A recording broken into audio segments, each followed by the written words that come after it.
Good morning, good afternoon, good evening. Welcome to Prince Miller Entertainment TV channel. Subscribe to the channel. Follow us on Twitter at @PMillerENT. We're available on Instagram at Prince Miller Entertainment. We're also available on our Facebook account, Prince Miller Entertainment. Welcome to another edition of Audio Thoughts with Prince. Today, I just want to follow up a story which I did a live about this a week ago. But if you haven't checked the live yet, you can go to the past live streams or the playlist is live with Prince.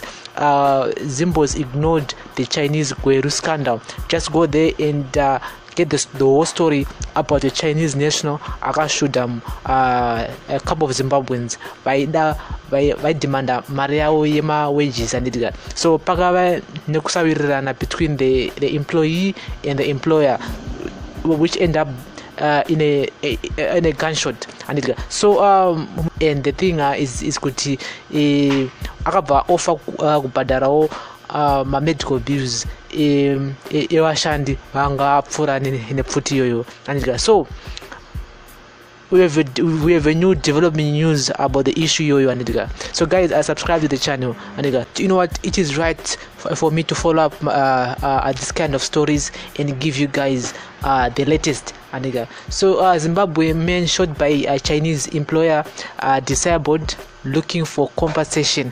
And Kenneth Atachona, who was shot and seriously injured by a Chinese while he was demanding payment for his salary in United States dollars, says he wants to be compensated as he is now disabled. Family will struggle to survive if he does not get any compensation.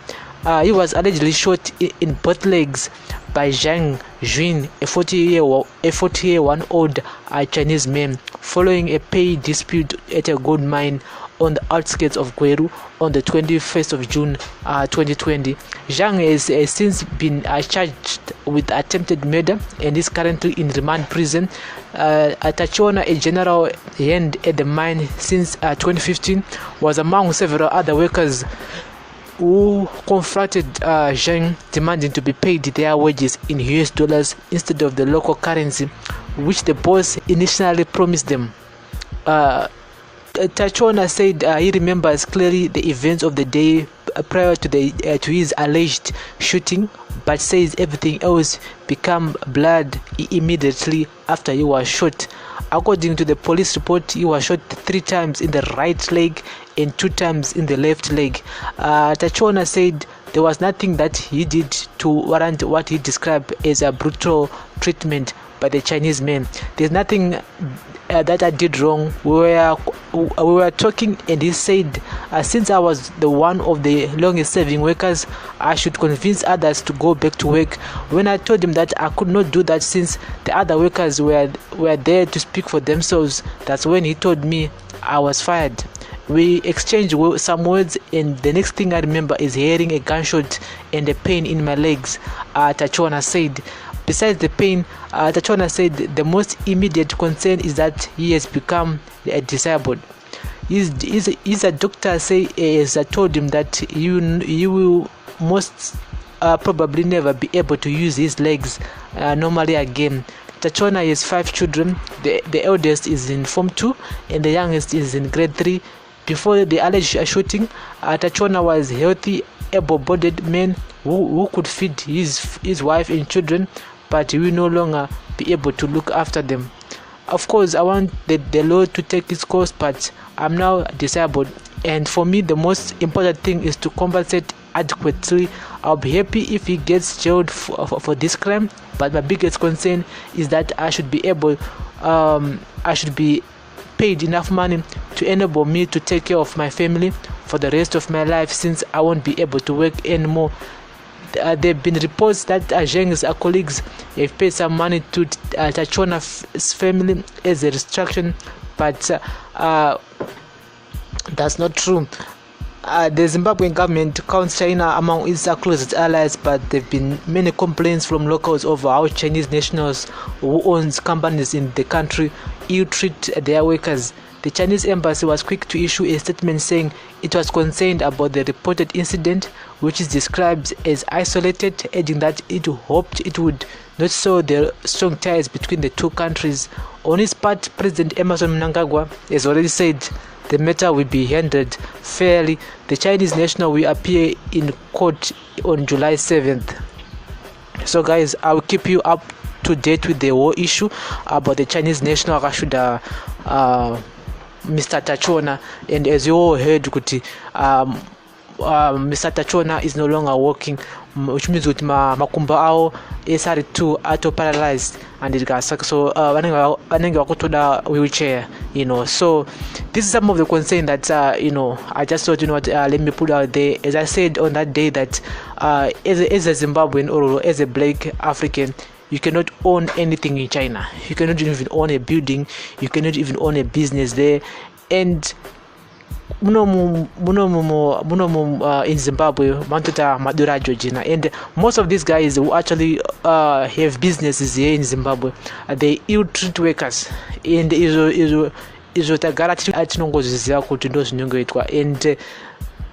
we as locals we remain ignorant, and as long as inini dzingashande pamachina ndiribo andika, but tinoona vamwe vedu vanosenzera machinese vasingabatwe zvakanaka nemachinese. So it's time to take action. It's time, as we demonstrate about our wages from the government, we need these Chinese to take us as human beings. And this is Zimbabwe, it belongs to me and you.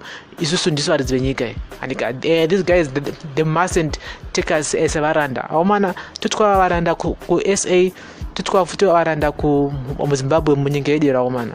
This is not fair. So I just hope kuti nyaya inopera zvakanaka. And it's also said for the man who's now in the hospital kuti achakwanisa kuriritira mhuri yake, ana vana 5, and I just imagine kuti vese vachada kudya, vachada chikafu, vachada kudya, vachada kuenda kuchikoro, and pakaipa. So I don't know what's gonna happen, but I hope kuti achakompensatwa mari iri nani with this whole shooting, and because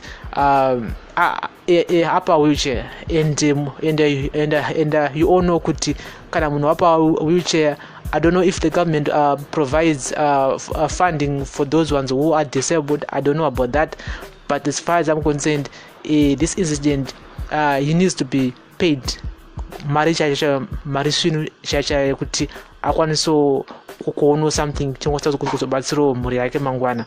And so guys, talk to me in the comment section.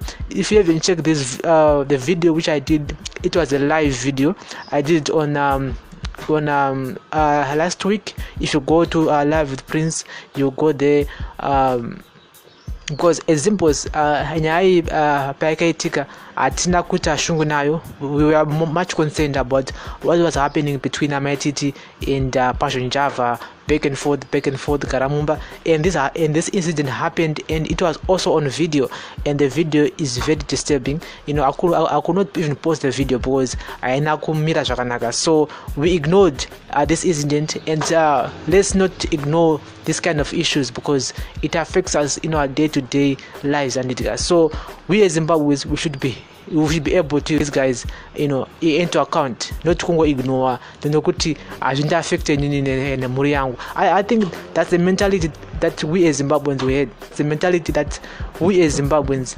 ndiyo atinayo inini, as long as inini ndichidya nemhuri yangu I'm fine. And iwewe nemimi ezvonere ikoko. Sometimes we say kuti South Africans this and that, but when it comes to unity, vanhu vakabatana, kana vafunga zoda kujambuka vangosa ekungojambuka vese. And so we need that kind of spirit in Zimbabwe, so that nyika yedu ikwanise kusumuka, also so that kuti iwo machinese kana vachizoya muno muAfrica kana muno muZimbabwe, they will know kuti vanhu havadi zvokujairirwa, and they will be strict when it comes to working conditions ema-Zimbabweans. And so let's talk in the comment section, guys. This is Audio Thoughts with Prince. Subscribe to the channel. Remember to follow us on our social media platforms. We are on Twitter. We are also available on our Instagram page. It's Prince Miller Entertainment. I was talking about the Chinese men who were shot in Gweru now paralyzed, now disabled, so which means kuti achakwanisa kufamba and autoda wheelchair, and his family is gonna suffer in a way kuti he will no longer earn money. And this guy, so the Chinese guy is gonna appear in court on the 7th of July. I'll keep you guys up to date. Thank you for listening. All the thoughts with Prince. Bless up.